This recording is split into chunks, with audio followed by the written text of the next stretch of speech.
I don't live much of an exciting life, but whenever people ask me for a scary story, this is the one I tell. I was 15 at the time, about to start my sophomore year of high school. I grew up in a typical beach town packed with tourists during the summer, but a ghost town as soon as the season ended.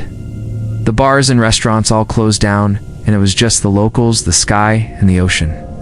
Our house was on a street called Surf Avenue, just a block from the beach. I knew how to surf. It would have been pathetic if I didn't, living on a street with that name. I spent my childhood on the boardwalk and in the sand, so running along the beach was part of my routine. At night, I went for a late-night run on the boardwalk. I never brought my phone, just a cheap Garmin watch to track my distance and my house keys. A few miles in, I heard a faint clink. I stopped. My keys were gone. I checked my pocket, empty. My stomach dropped. I crouched down, peering through the gaps in the boardwalk, but it was pitch black underneath. Cursing, I jumped off the side and climbed under. The smell hit me instantly, rotten, seaweed and stale beer. It was disgusting, but I needed those keys. My watch's dim backlight barely helped as I sifted through sand and trash. After a few minutes of searching, I had a stupid idea. I untied my shoelace and threaded it through the boardwalk cracks as a marker, and something tugged it hard. The lace disappeared underneath. Someone was down there with me. My blood ran cold.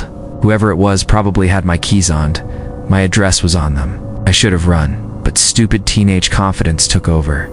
I crawled deeper under the boardwalk. Then I heard shuffling, not just from one direction, from multiple. Common sense finally kicked in. I turned to leave, but something grabbed my ankle. Hand. Cold, bony fingers dug into my skin. I screamed and kicked as hard as I could. My foot connected with something and the grip loosened. I scrambled out, sprinting all the way home. When I told my parents, they called the police and changed the locks. I thought that was the end of it. Until a few mornings later, when I woke up to knocking, no one was there. But on the doormat was my shoelace, the one that had been pulled under the boardwalk. A few years later, I was back at the beach for a weekend with friends. After a bonfire, I wandered the empty boardwalk, enjoying the quiet. I ducked into a public restroom, big mistake. The second I stepped inside, the door creaked open behind me. Footsteps circled the room. No coughing, no sinks running, just slow, deliberate movement. I finished up and pushed the stall door. It didn't budge. Someone was holding it shut.